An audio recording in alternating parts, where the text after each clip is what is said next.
салом бинандагони азиз, барномаи иттилооти ахбору мустақиман аз телевизиони Тоҷикистон манзуратон мегардонем. Дар студия бо шумо Умед Мирализода.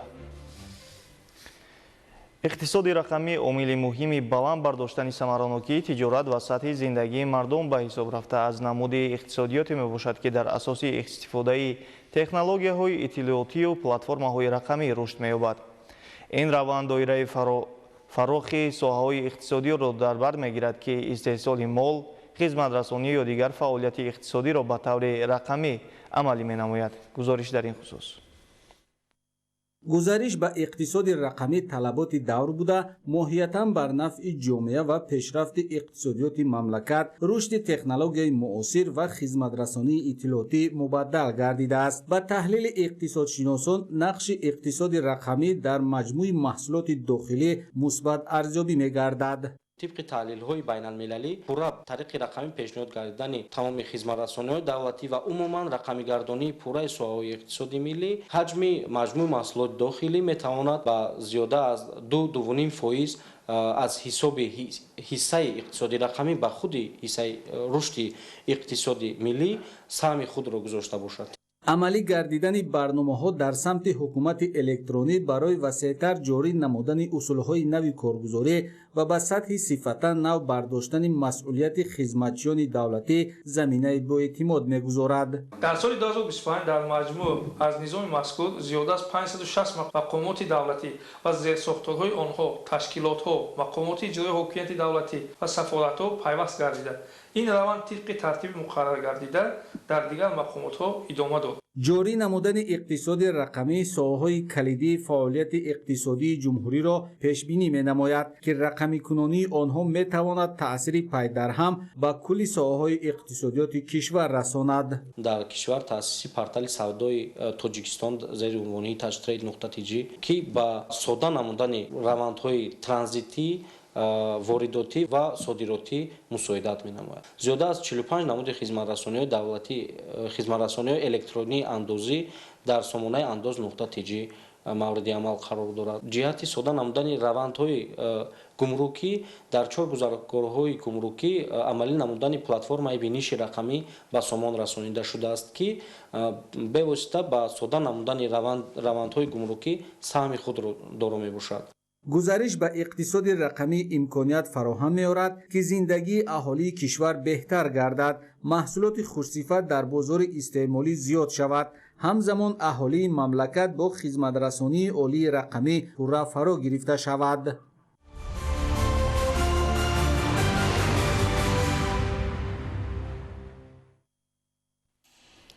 давоми як соли охир дар шаҳру ноҳияҳои вилояти Суғд бо истифода аз имтиёзҳо 146 корхонаи нав бунёд шуданд. ҳоло дар ин шаҳру ноҳияҳо ва минтақаи озоди иқтисодии Суғд сохтумони корхонаҳои нав идома дошта, самти истеҳсоли онҳо барои таъмини бозори дохилӣ ва содирот ба хориҷи кишвар нигаронида шудааст. гузориш дар ин хусус.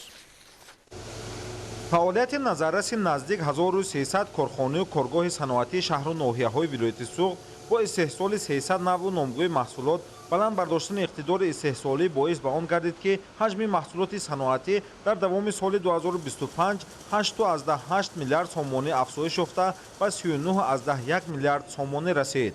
бояд гуфт, ки таи солҳои охир дар раванди саноатикунонӣ бо сурати мамлакат дар баробари таъмини бозори дохилӣ, содироти молу маҳсулоти корхонаҳои саноатии вилояти Суғд ба хориҷи кишвар афзоиш ёфта, бо 60 кишвари олам робитаҳои иқтисодию тиҷоратӣ ба роҳ монда шудааст. имрӯзҳо дар ҷамъияти дорои масъулияти маҳдуди арчимебел истеҳсоли маҳсулоти воридодивазкунанда васеъ ба роҳ монда шуда 100 нафар бо кори доимӣ таъминанд. корхонаи Азия Политикс бошад, халтаҳои ғунҷоиши маҳсулот аз 500 то 3 тонна истеҳсол мекунад, ки асосан ба хориҷи кишвар содирот мегардад. бо дастгирӣ ва ҳидоятҳои президенти ҷумҳурии Тоҷикистон пешвои миллат муҳтарам Эмомалӣ Раҳмон, ҳоло дар вилояти Суғд сохтмони як қатор корхонаҳои истеҳсолӣ идома дорад. марҳилаи дуюми ҷамъияти дорои масъулияти маҳдуди Сайрсуғд барои истеҳсоли бозиёчаҳои бачагона ва мотороллерҳои барқӣ, корхонаи истеҳсол ва таъмири трансформатор, 15 корхонаи паррандапарварӣ, коркарди гӯшту шир ва дар ҳар як шаҳру ноҳия раванди тақвияти соҳаи саноат идома дорад. дар марҳилаи дуюм мо ба нақша гирифтагӣ будем, ки як корхонаи нави бунёд намуда, дар он маҳсулотҳои дучархаи бачагона ва калонсолон гуногун сол истеҳсол кунем. Корҳои сохтмонӣ қариб ба анҷом расонда шудааст. Корҳои васлкунӣ ва таҷҳизондани дастгоҳҳои нав барои истеҳсоли дучархаҳо рафта истодааст. дар ҷамъияти дорои масъулияти маҳдуди донаи алмос маҳсулоти кишоварзӣ меваи хушк бо бандубаст ба хориҷи кишвар содирот мегардад. ҳоло дар шаҳри хуҷанд боз сохтмони сардхонӣ ҷамъияти дорои масъулияти маҳдуди лидер бо иқтидори нигоҳдории 3000 тонна маҳсулоти кишоварзӣ, маркази агрологистикӣ дар минтақаи озоди иқтисодии суғд бо иқтидори нигоҳдории 1200 тонна маҳсулоти кишоварзӣ ва бандубасти он идома дорад ки ба хоҷагиҳои кишоварзӣ ҷиҳати нигоҳдорӣ ва давра ба давра содирот кардани маҳсулот имконияти васеъ фароҳам меорад. ҳоло дар минтақаи озоди иқтисодӣ 8 корхонаҳои субъектҳои минтақаи озоди иқтисодӣ ва кори сохтмонӣ фаъолият бурда истода дар соли равон ба истифода дода мешавад.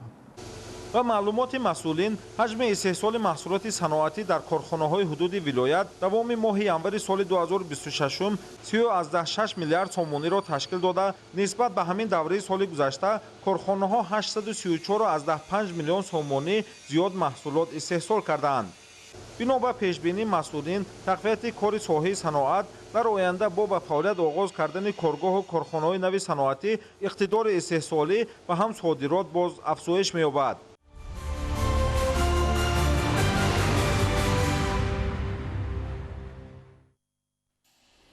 ҷашни байналмилалии Наврӯз дар фарҳанги тоҷикон рамзи эҳёи табиат, покии маънавӣ ва оғози зиндагии нав ба ҳисоб меравад. бо фарурасии баҳор рӯзгори суннатии мардум бо рӯҳи тозагиву ободонӣ, меҳнату накӯкорӣ ва эҳтиром ба арзишҳои миллӣ ранги тоза касб мекунад. шарҳи мавзӯъ дар таҳияи ҳамкоронамон.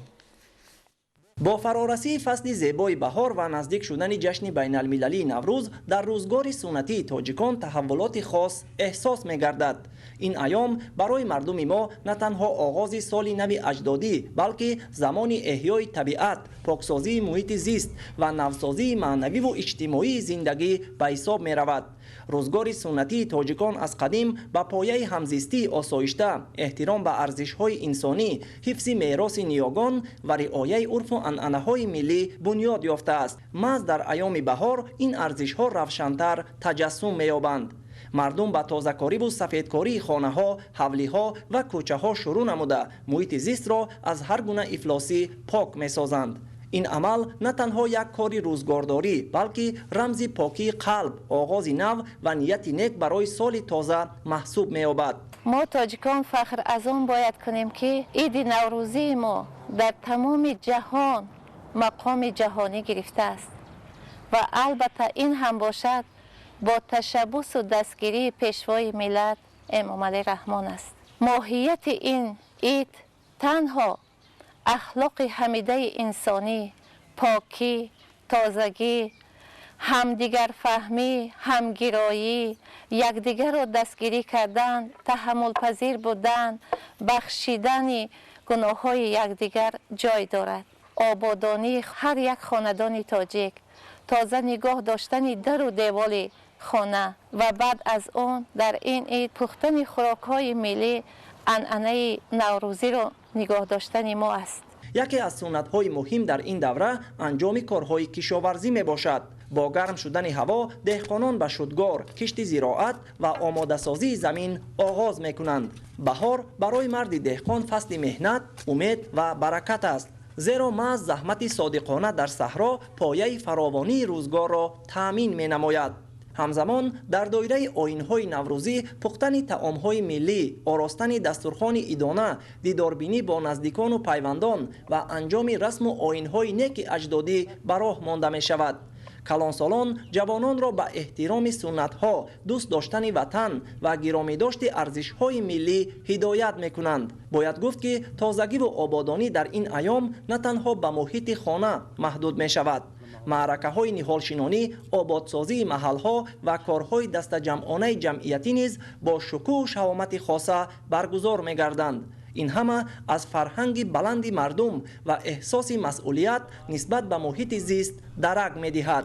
мо занон модарони тоҷик вобаста ба урфу одатҳои қадимаи хеш در فصل بهار اومد عید نوروز از خوزه کردن خانه و در، پختن خوراک‌های ملی، شناندن نهال‌ها، زیب و زینت دادن خانه و در، سفید کردن درختان، تازه و آزاده نگه داشتن خانه، پختن خوراک‌های ملی قدیمه سر میکنیم. دختران باشد آماده میسازند، یارده میکنند در آماده کردن خوراک‌های ملی، از اون جمله سومنک، آش بریده، دلده. حاضر ما آماده ساخته استیم خوراک ملی آش بریده. در این آش بریده ما استفاده میبریم از علف‌های فایده‌ناک، فایده بخش بهاری که در بسیارش در همین خود خانه های ما میروید، از اون جمله پودینه، ریحان، پیاز، گشنیج، اوکروپ. این علف‌های هستند، علف‌های طبابتی در خود خانه های ما در قشلاق جای ها در حولی ها میرویند. بهار و نوروز در روزگار سنتی تاجیکان نه تنها یک جشن تقویمی بلکه مکتب اخلاق، مهنت دوستی و خودشناسی ملی می باشد. این ایام مردم را به همدیگر فهمی، نکوکاری و آغاز زندگی نو با آرزو و نیت‌های نیک راهنمون می سازد. اسماعیل صاحب نظریان، اسکندر سعید، دولت فیض‌الله، اخبار.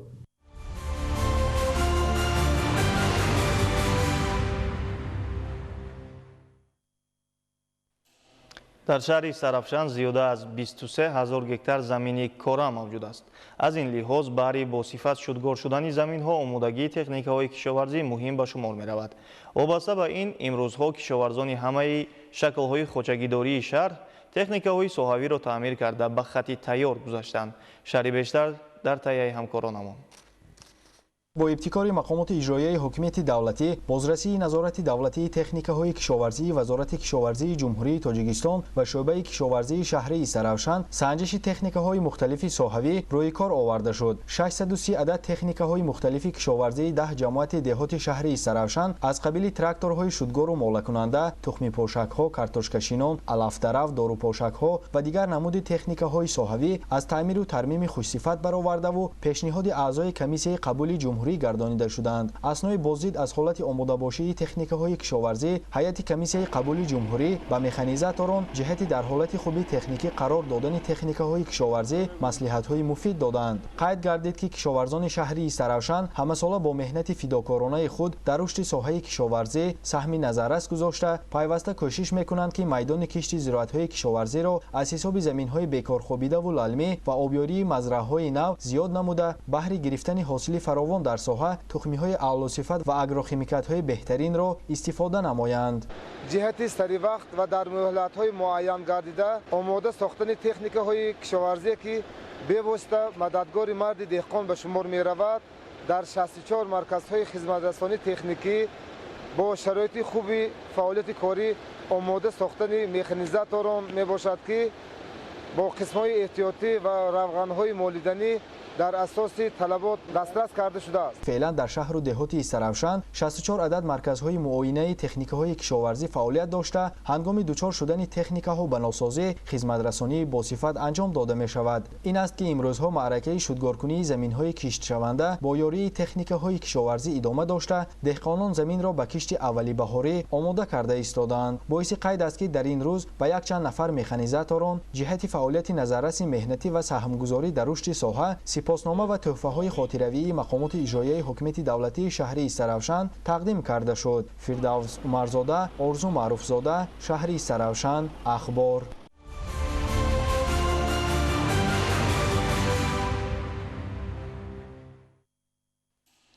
کشاورزان شهری سور با استفاده از هوای مساعد کشتی بهاری را سری وقت و با صفت بلند انجام داده ایستادند. فعلا در تلو تپه‌های جماعت دهات الماسی شهر حصار کارهای صحرایی وسعت دارد. گزارش همکاران ما در این خصوص. تجربه دهقانان اصیل نشان می‌دهد که در شهر حصار این شب روزها امکانات‌های طبیعی برای کشتی بهاری موفق به نظر می‌رسد. باران‌های پی در پی و بارش برف امکان داد که ذخیره کافی نمی در خاک تامین و زمین برای کشت موفق گردد. از این رو کشاورزان جماعت دهات الماسی شهر حصار در این شب روزها از تمام امکانات‌های استفاده برده کشت و کاری بهاری را سری وقت و با صفت بلند انجام داده ایستادند. فعلا در تل و تپه‌های 27 دهه جماعت دهات الماسی شهر حصار کشتی بهاری وسعت دارد. شرایط طبیعی جامعه دیهاتی آلمسی شهر ایسار برای پرورش زراعت‌های کشاورزی سازگار بوده. کشاورزان این شب و روز در زمین‌های للمی انواع گوناگون زراعت‌های کشاورزی کش نموده ایستادند. استفاده پرثمر هر یک قطعه زمین نشاندهنده‌های استحصالی در شهر ایسار تامین نموده است. امروز بیشتر ساکنان خوجگیداران جماعت دیهاتی آلمسی شهر ایسار برای تامین نمودن اهل و عائله خود با محصولات کشاورزی زمین نزد حوالگی خود را ثمرانک و عاقلانه استفاده می‌نمایند. کشاورزان با تجربه با مقصد از یک قطعه زمین به دست آوردن دو سه حاصل در زمین‌های نزد حوالگی خود گرمخانه بنیاد نمودند که با این راه طلبات اهالی را در تمام مواسم با سبزیجات تر و تازه تامین و درآمدزایی عائله‌شان را بهتر می‌گردانند.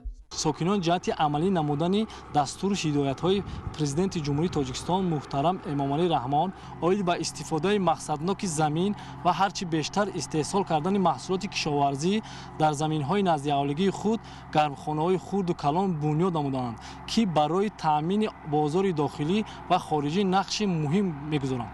ساکنان در شهر ایسار با درک و مسئولیت بلند زمینداری بهر قانع‌سازی طلبات استعمالی و درآمدزایی بودجه عائله کوشش میکنند تا در استفاده مقصدناک زمینداری پیش‌صف باشند. برای باز هم غنی گردانیدن بازار استعمالی و تامین بهداشتی اهل عائله سرجمانه مهنت نموده هر یک پارچه زمین را ثمرانک استفاده برده از این حساب شرایط زندگی خود را بهتر می‌نمایند.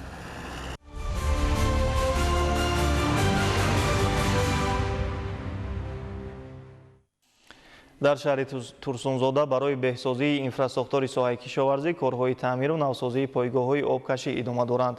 ҳадафи асосӣ таъмини саривақтии обёрии заминҳои кишоварзӣ ва баланд бардоштани ҳосилнокӣ мебошад. шарҳи мавзӯъ дар таҳияи ҳамкорони мо. имрӯзҳо мутахассисон корҳои иваз намудани таҷҳизоти фарсуда, таъмири муҳаррикҳои барқӣ ва тоза кардани шабакаҳои обгузарро ба анҷом мерасонанд. ба гуфтаи масъулин баъзе аз ин пойгоҳҳо солҳои зиёд бе таъмири асосӣ фаъолият мекарданд. тибқи иттилоъ таҷҳизоти нав имкон медиҳад ки фишори об мӯътадил нигоҳ дошта шуда масрафи нерӯи барқ кам карда шавад. бо мавриди истифода қарор гирифтани пойгоҳҳои таъмиршуда даҳҳо гектар замин бо об таъмин гардида шароити мусоиди кишту парвариш фароҳам оварда мешавад. کوشش کرده ایستادیم که تا دوره موسم آبدهی پورا آن نقشه چرابینی‌هایی که در پیش گذاشته شده است تا شبکه‌های آبیاری رو از لای و گل تازه نموده و موسم آبیاری آماده نماییم. бояд гуфт ки дар шаҳри турсунзода 22 канали худҷорӣ мавҷуд аст ки ба ин восита зиёда аз 13450 гектар замин пурра обёрӣ мешавад. то имрӯз бо дарозии 25 километр каналҳои мазкур тоза карда шуда дар ин самт корҳо идома доранд.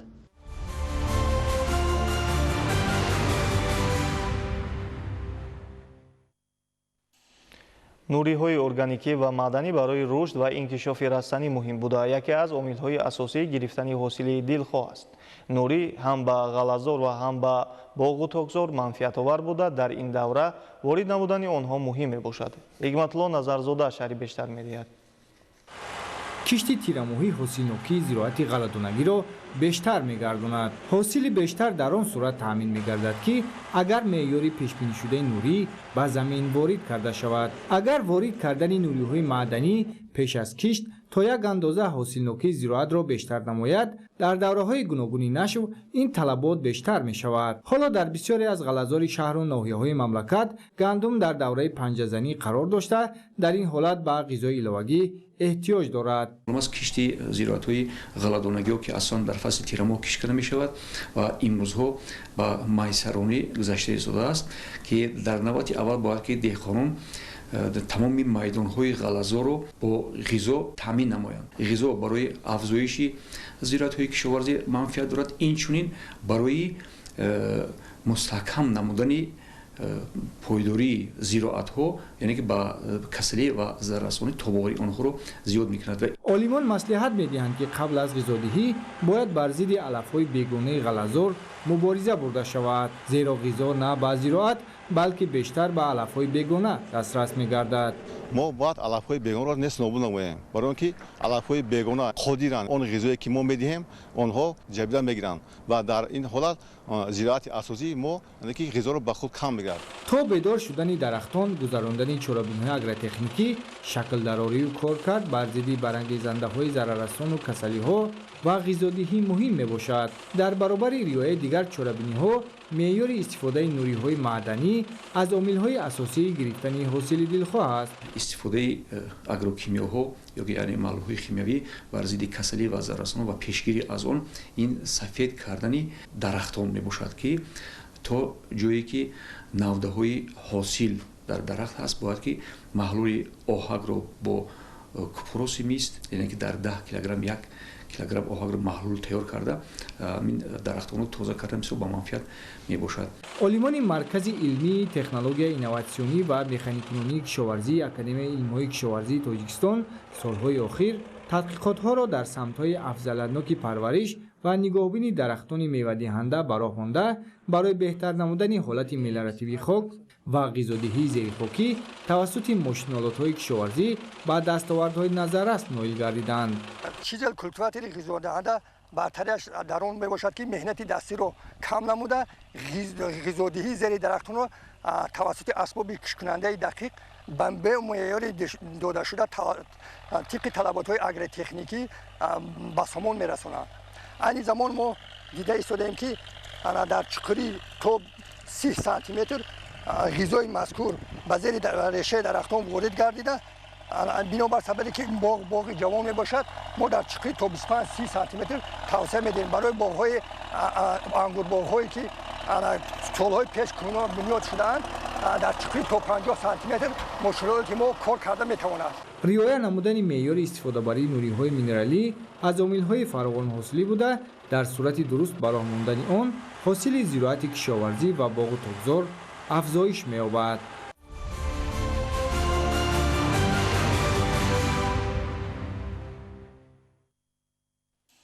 бинандагони азиз, барномаи иттилоотии ахбор дар ҳамин ҷо ба поён мерасад. хайр, сарбаланду хонобод бимонед.